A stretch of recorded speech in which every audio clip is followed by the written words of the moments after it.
Hello, good evening. Along the Israel-Lebanon frontier, fresh strikes and casualties test a fragile ceasefire. Israel says it targeted Hezbollah-linked operatives, while the EU and UN urge restraint and Egypt presses de-escalation. And in Sudan's crisis, refugees recount abuses as mediators push an RSF-accepted humanitarian pause, with an army response still pending. You're watching Qnews special coverage. I'm Mark Summers. Let's now turn to the latest developments and the fallout shaping events.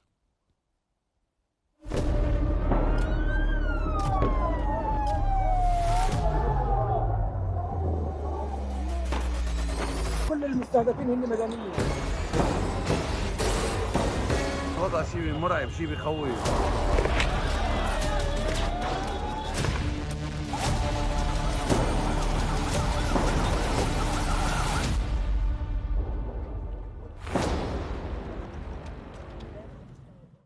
Fresh Israeli strikes hit southern Lebanon today, with casualties reported, as the EU urged Israel to respect the ceasefire amid rising border tensions. Local and agency reports say Israeli air and drone attacks struck areas around the south, with at least 2 fatalities and several injuries reported this morning. The EU called on Israel to halt actions that violate Resolution 1701 and last year's ceasefire, warning of further escalation if strikes continue. UN officials noted continued concern over border incidents as both sides trade accusations.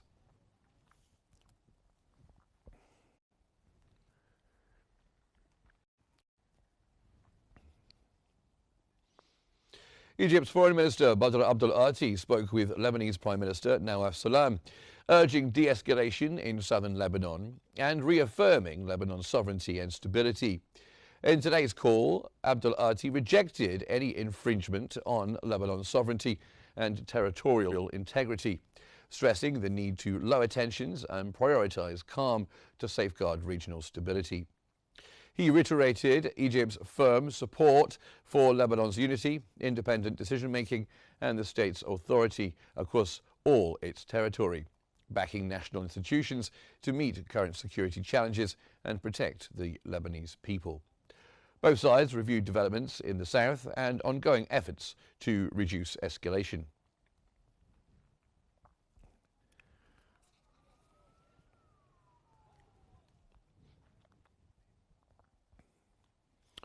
Meanwhile, Israel said it struck 2 Hezbollah-linked operatives in the south today, part of ongoing operations against smuggling networks.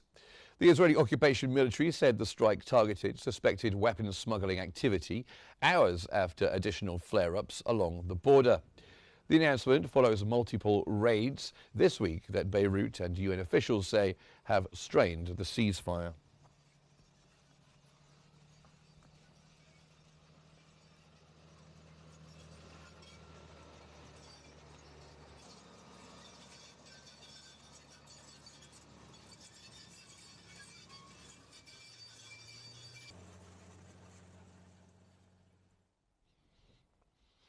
Seven people were injured when an Israeli drone struck near Sarah Gandour Hospital in Bint Jbeil today, amid ongoing ceasefire violations. Lebanon's national news agency and health officials said 2 guided missiles hit a vehicle close to the hospital, wounding 7. It follows a string of raids in the south despite the ceasefire. Local reports also noted low-altitude drone activity over coastal areas earlier in the day, as border incidents persist.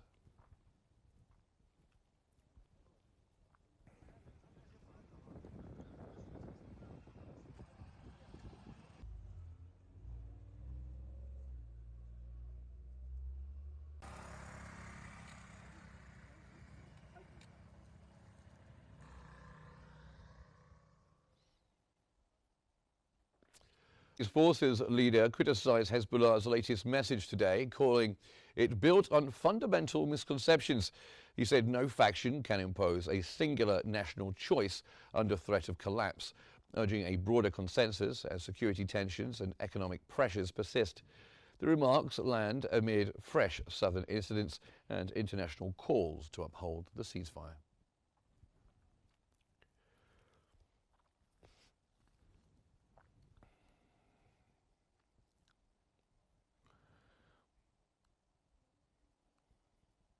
Now, for more on this, we are joined from Beirut by Brigadier General Adil Al-Mashmoushi, the military and strategies expert. Thank you very much. Welcome to Q News. So what do we know about today's Israeli strikes in South Lebanon?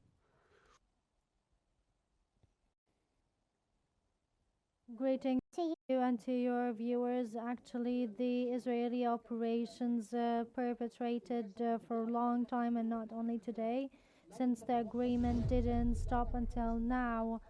And after Israel agreed with Hamas to stop the hostility in Gaza, it didn't stop. Now Israel turned to Lebanon and accelerated its nature. It's now using drones, targeting what is the so-called Hezbollah storages and elements. But the last attack was 2 days ago as Israel to call 5 Lebanese villages to evacuate their villages. The targets were now targeting buildings and asking their residents to leave their buildings in order to hit or target them. Now they are seeking to evacuate and to displace the residents, which is very dangerous. In addition, it's now a part of political pressure. The Israeli leaders are conducting on Lebanese leaders, in addition to the U.S. President Trump pressure. We know that the U.S. Supervising the agreement and put it into effect, but unfortunately it couldn't till now do it, and maybe it can, but it didn't, to make a final ceasefire between both parties. As we witnessed today, is one singular ceasefire. So how does this activity square with Resolution 1701 and the ceasefire terms? Who is alleged to be violating what?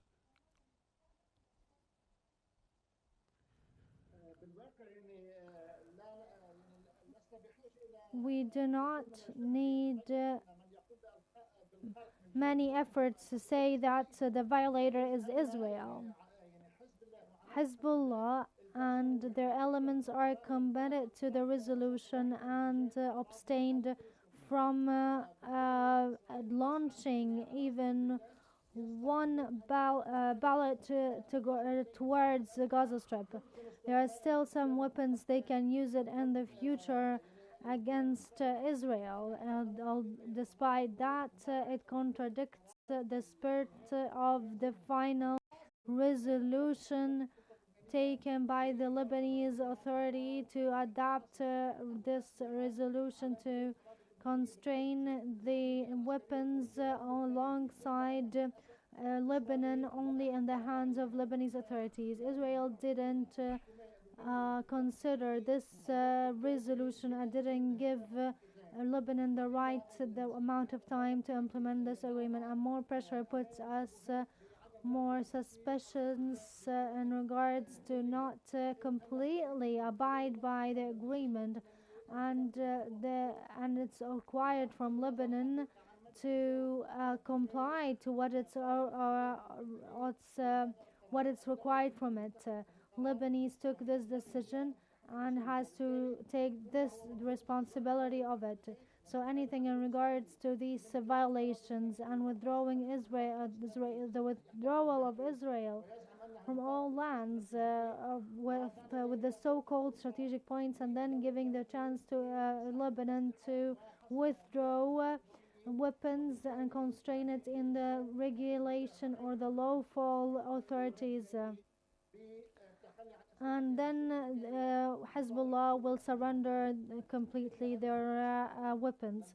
Unfortunately, this didn't happen until now. Yeah, and Israel says that it hit Hezbollah-linked operatives tied to smuggling networks. Has Israel presented any evidence to support this claim? And how might Beirut respond? Unfortunately, Israel doesn't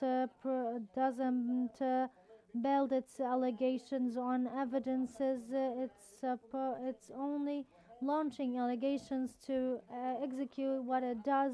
Its approach, whether on Gaza or Lebanon, and also Syria, is the same.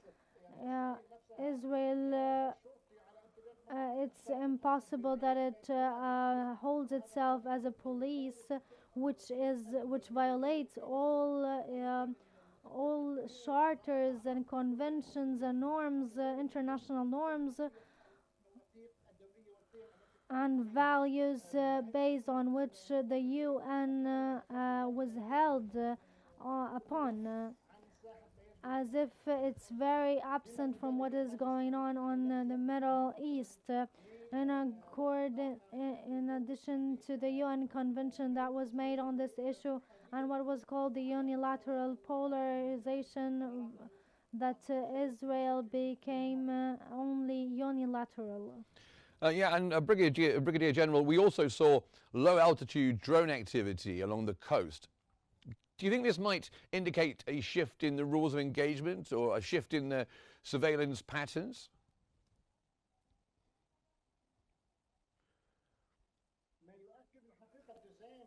Actually, what confirms the commitment of Lebanon side, including Hezbollah, and these drones.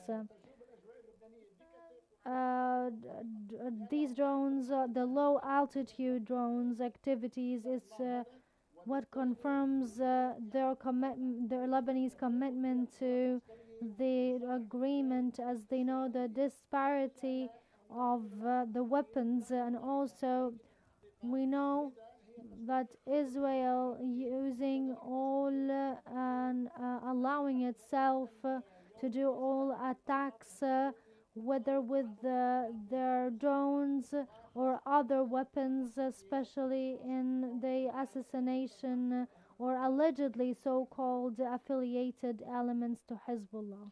And we've had the EU, we've had the UN calling for restraint, Egypt urging a de-escalation as well.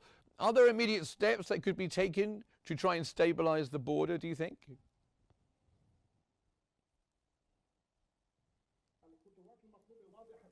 The steps are very clear. The commitment of both parties to the terms and the context of the Resolution 1701 and the agreements enhancing this resolution, and also withdrawal of Hezbollah's to the buffer zone west the northern of the river, and forcing Hezbollah to surrender their weapons, and holding the Lebanese authority responsible for any weapons emerging for illegal authorities, and the Israeli with complete withdrawal from all Lebanese lands. This resolution of constraining weapons is very important, and constraining it in the lawful authority is a Lebanese choice, supported by majority of the Lebanese, except for some pro Hezbollah's factors or elements or supporters. But the Lebanese authority is responsible for taking this resolution into effect, because it's a popular demand. Well, military and strategy expert Brigadier General Adil El-Mashmoushi, thank you very much for joining us from Beirut on Q News. Thank you very much indeed. And now to the terrible events in Sudan, where talks over a humanitarian pause collide with fresh displacement and urgent calls for a safe corridor.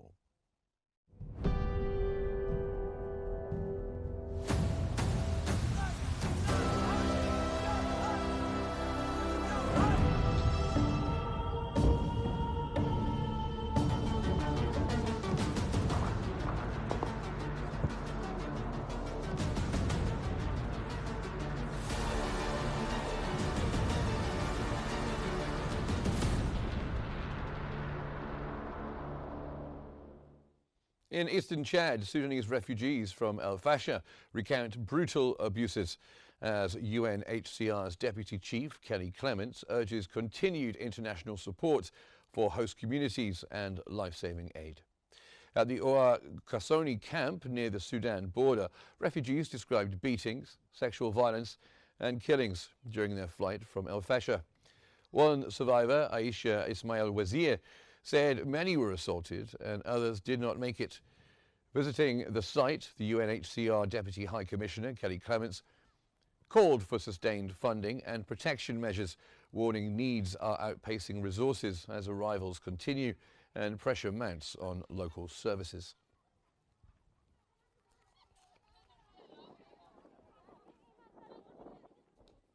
And UN Rights Chief Volker Turk has warned of ongoing atrocities in El Fasher, saying traumatized civilians are trapped as summary executions, rape and ethnic attacks persist. Now, traumatized civilians are still trapped inside the Sudanese city of El Fasher in Darfur, and they are being prevented from leaving. I fear that the abominable atrocities such as summer executions, rape and ethnically motivated violence are continuing within the city. And for those who manage to flee, the violence doesn't end because the exit routes themselves have been the scenes of unimaginable cruelty. At the same time, I issue a stark warning about events unfolding in Kordofan. Since the capture of El Fasher, the civilian casualties, the destruction and mass displacement there have been mounting. There is no sign of de-escalation. To the contrary, developments on the ground indicate clear preparations for intensified hostilities with everything that implies for its long-suffering people. UN Rights Chief Volker Turk there. Now, Sudanese reactions were mixed after the RSF agreed to a US Arab-backed humanitarian ceasefire and talks, with hopes for return and safety set against doubts over the RSF's record of honouring truces. In Tawila and Omdurman, displaced families and residents voiced guarded optimism and scepticism as the RSF accepted a mediator proposal for a humanitarian pause and talks on ending hostilities. The army had yet to issue a formal response. The move follows the RSF's capture of famine-hit El Fasher, tightening its hold over Darfur. Mediators, backed by President Trump and Arab partners, are pressing for verifiable corridors, civilian protections, and a monitored timeline amid repeated ceasefire failures over the past 2.5 years.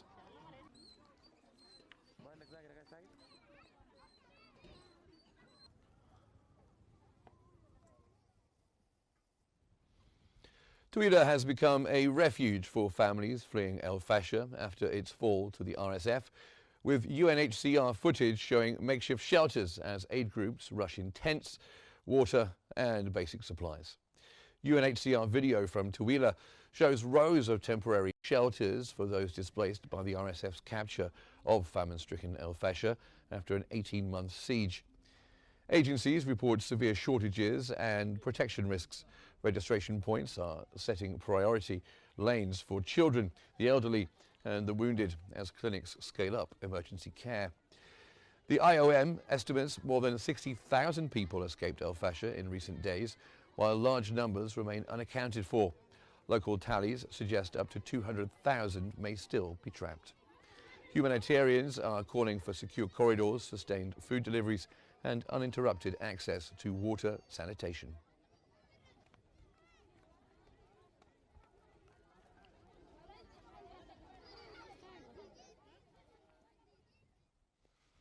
Sudan's war has unleashed the world's largest displacement crisis, with more than 11.5 million uprooted as fighting intensifies and famine and cholera spread.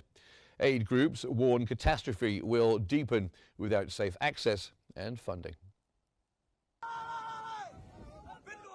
Sudan's war has triggered the world's largest displacement crisis and a rapidly worsening humanitarian emergency.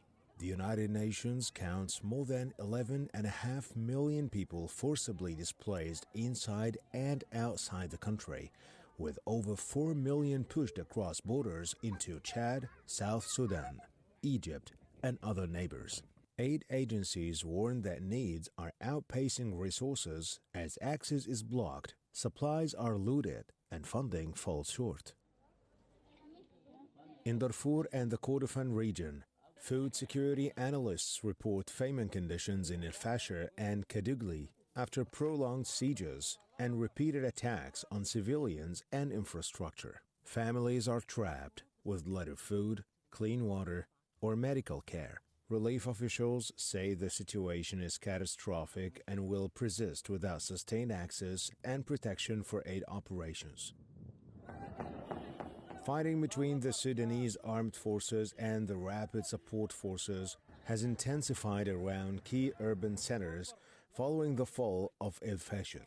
Eyewitnesses describe killings, sexual violence, and mass displacement. Analysts warn that the city's capture risks cementing an east-west split in the country and exposing civilians to further atrocities. The health picture is also deteriorating. A nationwide cholera outbreak is surging amid collapsed services, with tens of thousands of suspected cases and many deaths. Doctors cite shortages of antibiotics, IV fluids, and fuel for hospital generators, while water systems remain damaged. Humanitarian organizations are calling for an immediate cessation of hostilities, guaranteed safe corridors, and scaled-up funding to prevent further starvation and disease. Without protection for civilians and unhindered access, Sudan's crisis will deepen and spill further across the region. Sudan, where an already devastated nation is sliding deeper into one of the world's worst humanitarian emergencies.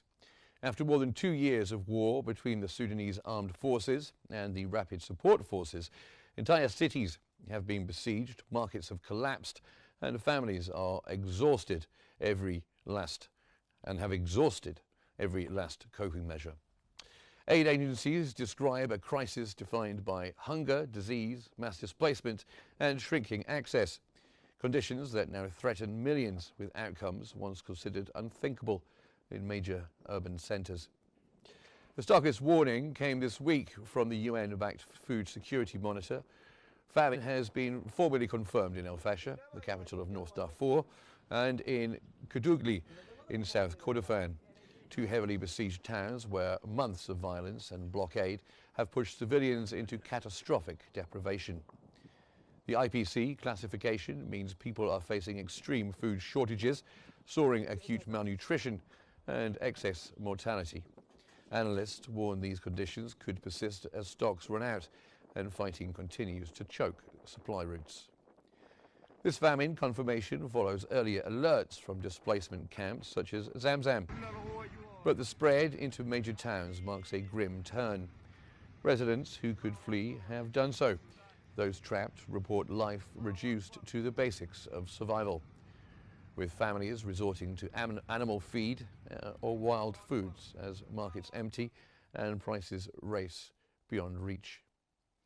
The fall and siege of El Fasher sent new waves of civilians running for safety and overwhelmed nearby towns already straining to host the displaced. Across Sudan, scale is vast.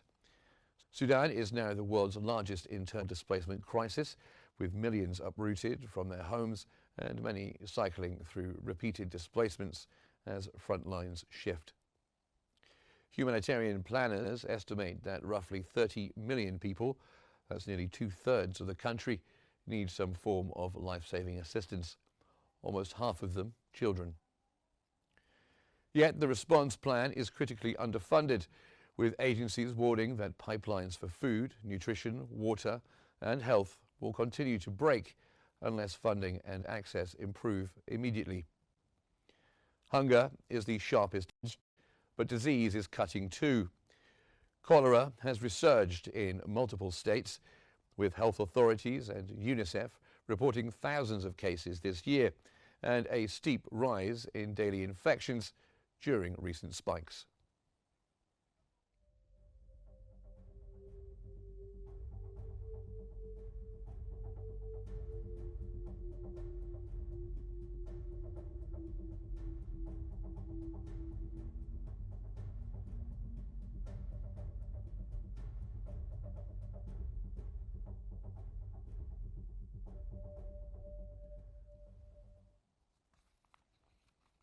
Now, joining us to talk about the situation in Sudan, we're joined from Cairo by Mr. Al-Samani Awadallah, who is the editor-in-chief of Al-Hakim News. Thank you very much for being here with us. So after the RSF's capture of El Fasher, what would you say is the humanitarian picture? Good afternoon. The humanitarian situation in El Fasher and the West and in Darfur generally is worsening because of lack of humanitarian aid delivery and the prevention of RSF to the humanitarian aid delivery to the people that are still besieged for more than 500 days now in El Fasher, and there is some displaced in the area 65 kilometers away of Fasher. So there is a drastic humanitarian situation for the lack of humanitarian aid delivery, lack of food, medicine to those fled away from the war, and those inside Fasher. The humanitarian situation needs critically a international movement to opening the gates or the corridors for those affected by the war. The authority considered opening the corridor to allow the aid delivery, and also announced many crossing points opening to deliver humanitarian aid to those affected. And of course, it is a horrific situation. We have had this brief moment of hope. The RSF says it has accepted a US Arab-backed humanitarian pause. What are the terms of this pause? And can you see a situation where the army, the other side in this conflict, responds positively to this humanitarian pause? The Sudanese army didn't respond to the proposal proposed by the Quadrate. The Sudanese government held an urgent meeting with Security Council in Sudan, discussed with then the Quadrate proposal, and the U.S. envoy to Sudan and Sudanese government praised the U.S. efforts. Also, the Sudanese government sees that any truce currently with the RSF is an attempt to give RSF more time to reposition themselves and re-weaponize themselves to capture more lands and more territories in Sudan. The Sudanese government didn't officially respond and confirm that they will go on towards more liberating the areas captured under the control of RSF. Yes, and that's pretty depressing words to hear from you. Mediators want verifiable corridors and monitoring who would police the compliance of this. What would you say? Who would police the compliance? How would violations be documented?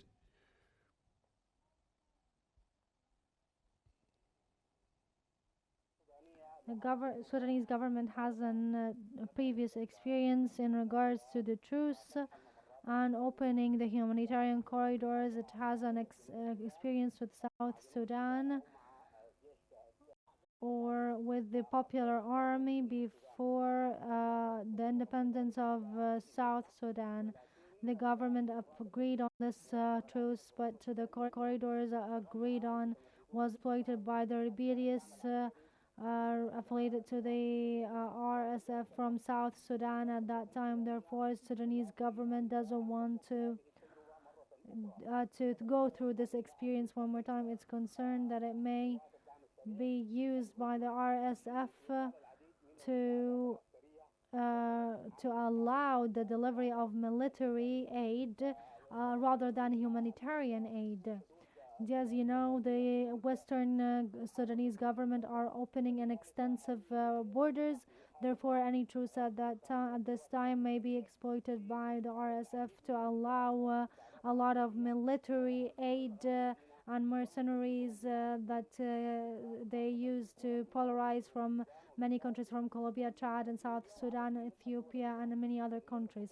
Therefore, Sudanese government is concerned about this truce that can be used by the RSF to allow the military aid rather than humanitarian aid. Well, we'll have to see what happens in the future. I'm afraid I'm going to have to cut you off there.